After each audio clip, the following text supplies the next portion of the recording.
24/10/34। 11 दिन बाद आज फिर इस पत्र को लिखने बैठा हूँ। सारा ही समय प्रमाण वार्तिक अलंकार लेता रहा। प्रमाण वार्तिक के दूसरे और तीसरे परिच्छेदों का ही यह महाभाष्य उपलब्ध है, और वह भी आदि और अंत में खंडित। प्रज्ञाकर गुप्त का समय 8वीं शताब्दी का आरंभ हो सकता है। वह आचार्य धर्मकीर्ति के प्रशिष्य, देवेंद्रमति के और प्रशिष्य, शाक्यमति के शिष्य तथा आचार्य धर्मोत्तर के गुरु थे। संस्कृत भाषा और छंद निर्माण पर उनका पूरा अधिकार था। पक्षी के लिए कड़े शब्द का प्रयोग बिल्कुल नहीं करते। भाष्य गद्य और पद्य दोनों में ही है, वैसे ही जैसे पार्थ सारथी की शास्त्र दीपिका। क्या ही अच्छा हुआ होता यदि सारा ग्रंथ मिलता। इस ग्रंथ का भोट भाषा में अनुवाद हो चुका है। पहले परिच्छेद को मैं उतार चुका हूँ। श्लोकों का अंदाज लगाने पर पहले परिच्छेद में 1500 श्लोक 48,000 अक्षरों से कम न होंगे। इस परिच्छेद का भी आरंभिक भाग पुस्तक में नहीं है। इच्छा तो उत्कट थी कि सारे ग्रंथ को लिख डालें, किंतु सर्दी बहुत बढ़ रही है। शक्य समुद्र तल से 14,715 फीट ऊपर है। फिर अक्टूबर के अंतिम सप्ताह ही में कड़ी सर्दी पड़ने लगे तो आश्चर्य ही क्या। दोपहर को भी बाहर पानी की नालियों में बर्फ जमा देखता हूँ। स्याही तो फाउंटेन पेन की होने से नहीं जमती, किंतु हाथ में ठिठराहट मालूम होती है। रहना होता तो कोई बात नहीं, किंतु अभी बड़ी बड़ी जोतों को पार करते भारत लौटना है। रास्ते में नेपाल में भी 2 सप्ताह देने हैं, इसीलिए दूसरे परिच्छेद के नकल करने के लोभ को संवरण करना पड़ता है। भारत में मित्र लोग जरूर कहेंगे, क्या था 1.5 सप्ताह और ठहर गए होते। हाँ, मैंने सारे ग्रंथ का फोटो ले लिया है और न लिखे भाग का तो 2-2। लेकिन मुझे इस फोटो पर विश्वास नहीं। रोलेफ्लेक्स कैमरा तो नहीं है। हर चौथी बार देखने पर कैमरे की भांति में बारीक छेद से दिखाई पड़ते हैं, और एक्सपोजर का भी अभी अच्छी तरह अंदाज नहीं मिला है। अच्छा, इतनी बहानेबाजी के बाद कुछ और उल्लेखनीय बातें लिखता हूँ। 15 तारीख को भी यद्यपि हमने 40 मंदिरों के दर्शन किए थे, किंतु वह सब जल्दी में हुआ। 13 को 10 बजे फिर चले। 13वीं शताब्दी में शक्य के विहाराधिपतियों ने तिब्बत पर शासन किया था, और साथ ही साथ वे चीन सम्राट के धर्मगुरु भी थे। इसलिए शक्य विहार को विशाल होना ही चाहिए। पीछे के सुधारक चोंग खपा ने शक्य वालों से बहुत सी बातें ली हैं। पहाड़ की बाही या शिखर पर मठों को बनवाना शक्य वालों ने ही आरंभ किया था, जिसका अनुकरण पीछे इतना हुआ कि आजकल थोड़े से पुराने मठों को छोड़कर बाकी सभी मठ तिब्बत में पहाड़ों पर ही पाए जाते हैं। पीली टोपी वालों के गौन अर्थात चोगा आदि भी शक्यों की ही नकल से बने हैं। अस्तु। मठ के सभी देवालयों का दर्शन तो हम नहीं कर सकते थे। पथ प्रदर्शक हमें प्रधान देवालयों की ओर ही ले गए। 1-2 देवालयों को देखते हम सछेन कुनगा यिंगपो 1092 से 1158 ईस्वी के समाधि गृह में पहुंचे। यद्यपि सख्य मठ का आरंभ उनके पिता ने किया था, किंतु उसकी आरंभिक उन्नति इन्हीं के हाथों हुई थी। वह अपने पिता की भांति गृहस्थ ही रहे।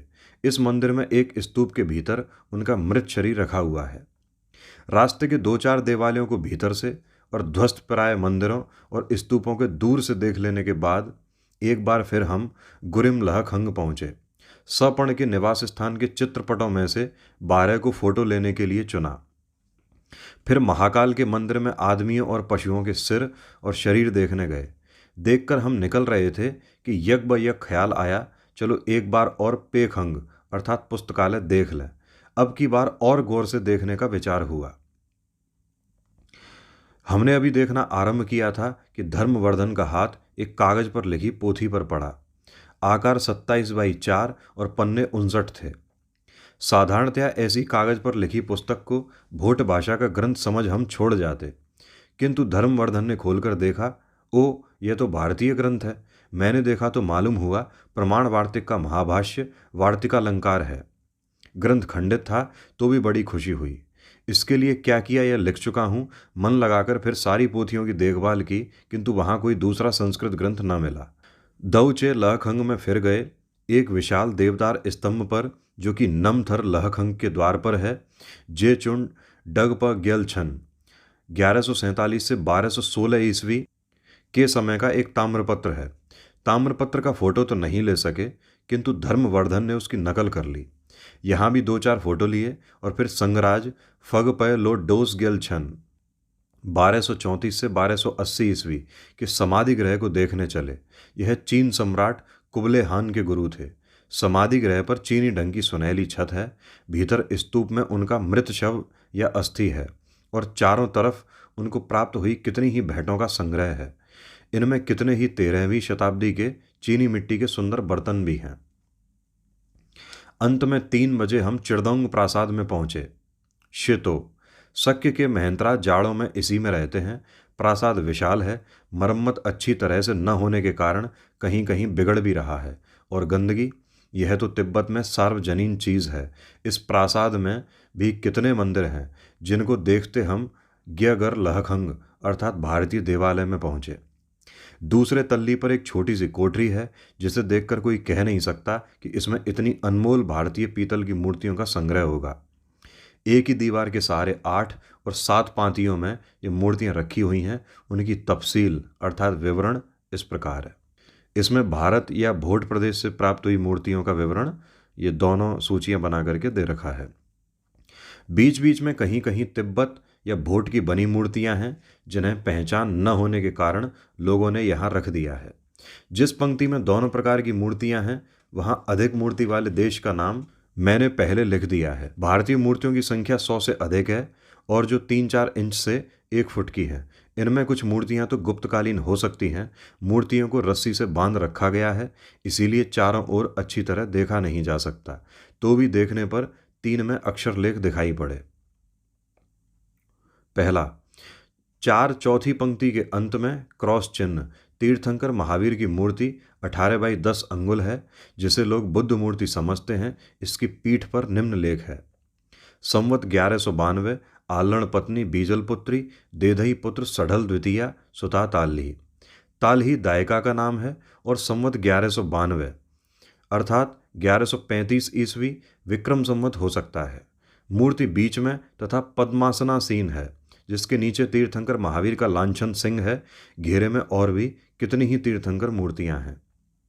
2 ख की तीसरी पंक्ति में 7 बाई 5 अंगुल की बरद मुद्रा सीन बुद्ध मूर्ति पर लिखा है देय धर्मोयम सुप्राजिकाया अर्थात सुप्राजिका दान अक्षर विहार में पाए गए 7वीं 8वीं शताब्दी के हैं।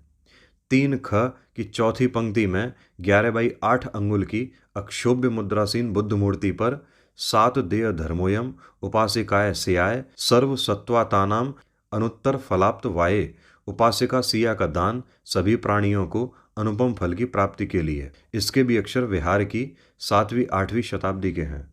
कुछ मूर्तियां अत्यंत सुंदर हैं। मैंने कुछ फोटो भी लिए हैं। जब मैं इन मूर्तियों को देखने में लगा था उसी समय धर्मवर्धन की नज़र एक चौकी पर पड़ी जिस पर 28 पत्थर की छोटी छोटी मूर्तियां हैं। यह अधिकतर संगमरमर की हैं। इनमें 2 तो बोध गया के मंदिर के नमूने हैं। इन मूर्तियों की सुरक्षा के लिए कोई खास ध्यान नहीं रखा गया है, इसलिए इनमें से कुछ हमारे पीछे आने वालों को शायद ही देखने को मिला। अंत में प्रासाद के महाकाल को देखकर हमें दर्शन समाप्त करना पड़ा।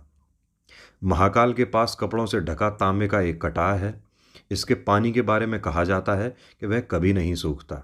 लोग चिराग के धुंधले प्रकाश में उस पानी में तरह तरह की चीज़ें देखते हैं। मुझे भी देखने को कहा गया। मैंने कहा, इतने बड़े कड़ाह की क्या ज़रूरत है? अंगुली के नख पर तो मैं तुम्हें 3 लोक दिखला सकता हूँ, बशर्ते कि प्रज्ञा शून्य उत्कट भक्ति तुम में हो। एक साथी ने मेरी बिजली का टॉर्च इस्तेमाल करना शुरू किया। मैंने कहा, क्या कर रहे हो? इन अमंगल चीज़ों की सहायता से देवताओं का प्रताप नहीं देखा जा सकता। इस प्रकार सूर्यास्त होने पर हम अपने स्थान पर लौटे। 14 तारीख के सवेरे गुरिम छग पेल खंग से प्राप्त कागज और तालपत्र की पुस्तकों को देखने लगे। कागज वाली पोथी वार्तिकालंकार के बारे में लिख चुका हूँ। ताल वाली पोथी की जांच पड़ताल करने पर उसमें 11 पुस्तकों के खंडित पन्ने मिले। मबजा 28-10-34। तिब्बत में सभी भाइयों की एक पत्नी होने से घर और संपत्ति का बंटवारा नहीं होता। कभी कभी इस नियम का अपवाद भी देखा जाता है।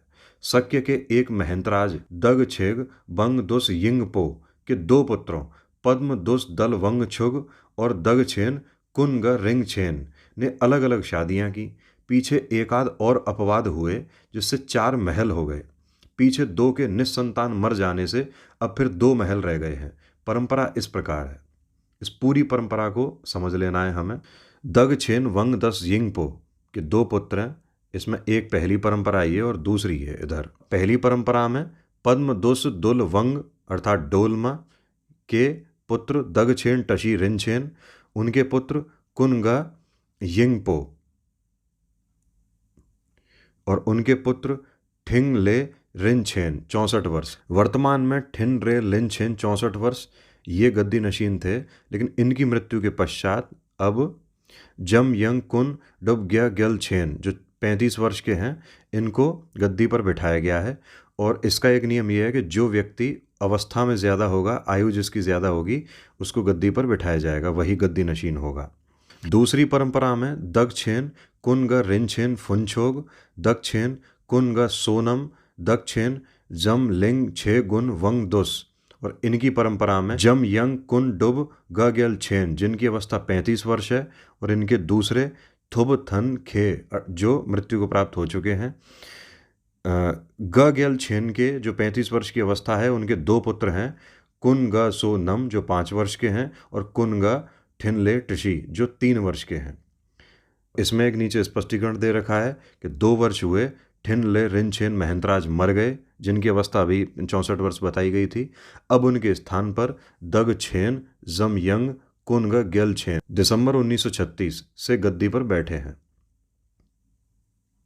शक्य मठ के संस्थापक खोन कोन ग्यर्ल 1034 से 1108 ईस्वी स्वयं गृहस्थ थे। सपर्ण 1182 ईस्वी से 1251 ईस्वी से लेकर 3-4 पीढ़ी तक ही भिक्षु महंत हुए। यहाँ पर आपको 2 चित्र दे रखे हैं और इन दोनों चित्रों का विवरण है। एक तो दीर्घायुश्री देवी नौकरों के साथ और एक शक्य मंत्री और डोनी छेनपो ये चित्र है, और दूसरा चित्र है यहाँ शक्य का फुनछोंग प्रासाद का, और दूसरा चित्र है शक्य में होने वाले नृत्य का संभ्रांत पृष्ठ 115 पर। इसके बाद फिर गृहस्थ ही महंत होने लगे और अब तक यही प्रथा जारी है। जब से गृहस्थ महंत होने लगे तभी से उनको दग-छेन अर्थात महात्मा की पदवी मिली। आर्य समाज में भी गृहस्थ महापुरुष को स्वामी न कह सकने के कारण महात्मा का नाम पहले पहले महात्मा मुंशीराम को और फिर महात्मा हंसराज को दिया गया। यही नाम पीछे महात्मा गांधी के मत्थे मढ़ा जाकर इतना प्रसिद्ध हुआ। भोट के शक्य महंतराजों ने इस नाम को प्राय 6 शताब्दियों से अपनाया है। उत्तराधिकार का नियम, इसको थोड़ा सा याद रख लेना जरूरी है क्योंकि इस पर कथनों वाले प्रश्न बन सकते हैं। दोनों महलों में ज्येष्ठ संतान उत्तराधिकारी होता है। 2 होने पर आयु में बड़ा गद्दी पर बैठता है। उदाहरणार्थ वर्तमान महंतराज दग-छेन ठिनले रिनछेन के बाद उनका ज्येष्ठ पुत्र कुनगा रिनछेन गद्दी पर न बैठ फुनछोग महल के लामा जम यंग कुनगा ग्यर्लछेन गद्दी पर बैठे। ये नाम थोड़े से कंफ्यूज हो सकते हैं, तो इसलिए आप क्या करें, यहाँ पढ़ करके और पीछे जो लिस्ट दे रखी है उसका स्क्रीनशॉट लेकर के और फिर अध्ययन करें तो थोड़ी सी आसानी होगी। उनके बाद कुनगा रिनछेन डोलमा का नंबर आएगा और फिर 5 वर्ष का बालक कुनगा सोनम अर्थात फुनछोग उत्तराधिकारी होगा। दोनों महलों में कोई ज्येष्ठ संतान न होने पर ही कनिष्ठ संतान उत्तराधिकारी हो सकेगा। 13 तारीख को ही फुनछोग फोवरंग के लामा का बुलावा आया था, किंतु उस दिन और कामों के कारण नहीं जा सके। 14 तारीख को 11 बजे चले। नदी पार हो महाविहार और डोलमा फोबरंग की बगल से होते प्राय मील भर चल हम फुनछोग फोबरंग पहुँचे। तिब्बत के दस्तूर के मुताबिक आधा घंटा प्रतीक्षा गृह में इंतजार करना पड़ा, फिर भीतर गए। लामा कान में फिरोजा जटित कुंडल पहने एक बड़े सिंहासन पर विराजमान थे। उन्होंने हंसते तथा हमारे लिए रखे आसन की ओर इशारा करते स्वागत किया। हमने भी रिन पोछे जो दाना जा ये वे रत्न अच्छी तरह विराजमान हैं कह आसन ग्रहण किया। हमारा आसन उतना ही नीचा था जितना लामा का ऊंचा। लामा की उम्र 35 वर्ष है। इनकी 2 बड़ी कन्याएं और 2 छोटे पुत्र हैं। संतानें पिता से बहुत सुंदर हैं। सोचा माँ के अनुरूप होंगी, किंतु पीछे माँ को भी देखने पर गुणाक्षर न्याय ही कहना पड़ा। 1:30 से 5:30 बजे तक वहीं रहे। लामा बड़े मधुर स्वभाव के हैं। बातें तरह तरह की होती रहीं, कभी भारत में बुद्ध धर्म के बारे में, कभी मंत्रयान के बारे में और कभी शक्य के पुराने लामों के बारे में। बीच में उनके तथा बच्चों के कितने ही फोटो लिए। चलते वक्त चावल और आधी भेड़ का मांस भेंट मिली। यह भी आग्रह हुआ कि दूसरी बार आने पर हमारे ही यहाँ ठहरा जाए। फोटो लेने के बाद हमारे लिए एक ऊंची कुर्सी, इतनी ऊंची कि पैर जमीन पर नहीं पहुंचता था, रखी गई। इस महल से यदि हमें कोई शिकायत हो सकती थी तो आसन की। मैं यद्यपि तिब्बत में इसकी गुंजाइश नहीं, सो वह भी रफा हो गई। लोगों ने टिन में बंद कुछ खाने की चीजें लामा को चढ़ाई थी, किंतु यहाँ वालों को तो बिस्कुट छोड़ मालूम नहीं कि इनमें क्या है। हमारे यहाँ बिस्कुट के अतिरिक्त पनीर या चीज़ चॉकलेट के डिब्बे रखे गए। पनीर के डिब्बे को खोलते हमने अपने हाथ के बाएं अंगूठे में गहरा घाव कर लिया, जिसका चिन्ह फुन छोग फोव रंग के लामा के सुमधुर स्वागत की अच्छी स्मृति रहेगी। 13 तिंगरी 2/11/34। 15 अक्टूबर को विचार हुआ, वार्तिकालंकार का फोटो ले लें। कुछ थोड़े से फोटो लिए, किंतु छत पर होने पर भी तमाशबीन आ ही गए। बीच बीच में वे बात भी पूछने लगते। एक तो नौसिखिए फोटोग्राफर ठहरे, फिर फोकस मिलाना, शटर बंद करना, नया फिल्म पैक लगाना आदि इतना काम था कि वह तो अभ्यस्त के लिए भी उस परिस्थिति में मुश्किल था। नहीं कह सकते कितने फोटो ठीक आए होंगे। आखिर हमें काम बंद कर देना पड़ा। कुछ भिक्षु लोग कल भी आकर लौट गए थे। आज वह फिर इंतजार कर रहे थे। उनसे थोड़ी देर बात की। आग्रह हो रहा था अभिधर्म कोश की अपनी टीका को भोट भाषा में अनुवाद कर दीजिए। गोया यह कोई दाल भात करने वाला था। अंत में कहा गया किसी सूत्र का पाठारंभ कराएं। उनके लिए ग्यागर के लामा से पाठारंभ कराना भी अधिक पुण्य का काम है। घंटे 1.5 घंटे में पिंड छूटा। वार्तिकालंकार लिखने को हम उकता रहे थे। सोचा फोटो तो अभी धुलकर देखा नहीं गया, दैव भरोसे खेती है, कहीं कुछ नहीं आया तो अफसोस होगा। इसलिए कम से कम एक परिच्छेद तो लिख लेना चाहिए। श्लोकों में गणना करने पर इस परिच्छेद में प्राय 1800 श्लोक होंगे। पहले तो 4-5 ही पृष्ठ होता रहा, किंतु पीछे 6 पृष्ठ का नियम कर लिया। इसके कारण 1-1, 2-2 बजे रात तक जागना पड़ा और इस प्रकार पहला परिच्छेद 23 अक्टूबर 11 बजे रात को समाप्त हुआ। पहले हम स्तूपों और मूर्तियों के भीतर तालपत्र की पोथियों के डालने की बात को सुनकर बहुत झुंझलाते थे, किंतु शक्य मठ की हजारों तालपत्र की पुस्तकों की जो दशा हुई उसे देखकर कहना पड़ता है, बाहर रखकर पत्रों को फाड़ फाड़ प्रसादी बांटने से तो उनका स्तूपों में डाल देना ही अच्छा है। भविष्य में कभी तो उनके मिलने की आशा है। शक्य के लहखंग छेन मो में आचार्य धर्मकीर्ति की एक मूर्ति है। पहले धर्मवर्धन उसकी तस्वीर खींचना चाहते थे, किंतु पीछे देखने पर मूर्ति बिल्कुल साधारण मालूम हुई और उन्होंने उस ख्याल को छोड़ दिया। कहते हैं उस मूर्ति के भीतर धर्मकीर्ति का प्रधान ग्रंथ प्रमाण वार्तिक रखा है। फुन छोग फोव रंग के लामा को पता लगा था गुरिम लम लहखंग में बहुत सी तालपत्र की पुस्तकें हैं। एक ने तो बतलाया 3 बड़े बड़े टोकरे भरे हैं। खैर इतना सुनने मात्र से तो हम फूले न समाते हो नहीं सकते थे। 15 अक्टूबर को धर्मवर्धन जाकर तालपत्रों के 3 छोटे छोटे बंडल लाए। कह रहे थे इतनी अधिक धूल तो हमने अपनी जिंदगी भर में नहीं देखी। हमारे पास आए बंडल भी काफ़ी धूल रखते थे। देखने पर मालूम हुआ सैकड़ों पुस्तकों के वह 1-1, 2-2 पन्ने हैं। सूची बनाना फजूल था। बाद में एकांत मन से वार्तिकालंकार का लिखना जारी रहा।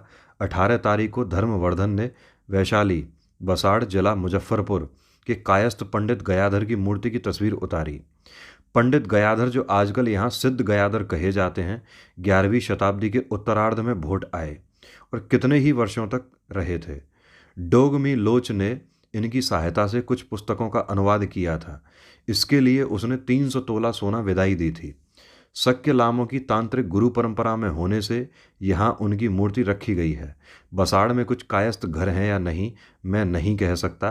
पता लगाने पर शायद आज भी बिहार में पंडित गयाधर के वंशज मिल जाएं। पंडित गयाधर संस्कृत के विद्वान होते हुए प्राचीन हिंदी के भी कवि थे। उनकी एक कविता पुस्तक का तंजुर में अनुवाद है।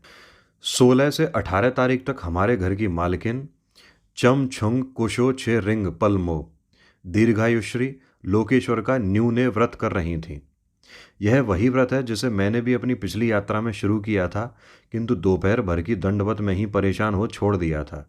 श्रीमती दीर्घायुश्री मेरी तरह श्रद्धा शून्य नहीं है। वह साल में से कितने ही न्यूने व्रत किया करती हैं। 20 तारीख को मैंने एक गलती की। दीर्घायुश्री वहाँ बैठी थी। वार्तिकालंकार लिखते समय कभी कभी काम की चीज़ आने पर मैं धर्मवर्धन से बात करने लगता था। उस वक्त वार्तिकालंकार की एक पंक्ति लिख रहा था। बाल क्रीडामेव सकलमेव संसार सुखार्थम धर्म साधन मुत्पश्यताम। धर्म साधन को बाल क्रीड़ा से उपमा देने की बात मैं धर्मवर्धन से कह रहा था। बीच में श्रीमती जी बोल उठी, क्या बात कही। अंत में मुझे उनके न्यूने का उदाहरण देना पड़ा। मुझे अफसोस हुआ कि दीर्घायुश्री के हृदय पर उन वाक्यों से आघात पहुंचा। यहाँ पर चित्र दे रखे हैं एक शक्य में तालपत्र की पोथियों का और एक तिब्बती महिला और उसके खच्चर का। दूसरे पृष्ठ पर शक्य में दीर्घायुश्री देवी का और शक्य में सूत काटते हुए का एक चित्र दे रखा है। तो भी दूसरे दिन मैंने देखा वह उसे भूल गई थी। तिब्बत की सारी यात्रा में श्रीमती दीर्घायुश्री और उनके पति कुशो डोंग यिंग छोनपो से बढ़कर सहृदय व्यक्ति नहीं मिले। उनमें भी दीर्घायुश्री का व्यवहार अत्यंत मधुर था। वह हमारे खाने पीने की ओर बहुत ध्यान रखती थी। वह कुछ पठित और अधिक संस्कृत तथा मेधाविनी महिला हैं। इस दंपत्ति को कोई संतान नहीं है। उस दिन न्यूने की चर्चा करते वक्त मैंने एक दृष्टांत दिया। एक भद्र महिला ने न्यूने व्रत किया। तीसरे दिन पारना के लिए नौकरानी थुक्पा अर्थात सूप तैयार करके लाई। थुक्पा में नमक थोड़ा कम था। मालकिन ने चखते ही नौकरानी के मुंह पर थप्पड़ मारा। बताओ न्यूने का सारा पुण्य चला गया या नहीं। दीर्घायुश्री ने शांतिपूर्वक कहा, मारा कहाँ, जरा सा डांटा तो। बात यह थी कि हमारी चमकुशो ने अपनी नौकरानी चंगला के साथ उस दिन पारण करते वक्त ऐसा ही व्यवहार किया था जिसका कि मुझे जरा भी पता न था। लोग ऐसे ही सिद्ध होते होंगे ना। 23 अक्टूबर के वार्तिकालंकार के लिखने का काम समाप्त हो गया। 24 को वार्तिकालंकार के फोटो लिए, न लिखे परिच्छेद के दोहरे फोटो लिए। श्री विलियमसन पॉलिटिकल एजेंट शिकम इस वर्ष शक्य आए थे। साथ में उनकी पत्नी भी थी। श्रीमती विलियमसन के बारे में चामकुशो दीर्घायुश्री का कहना था, क्या है, भिकमंगिन की तरह आई थी, न कानों में आभूषण और न कंठ में माला।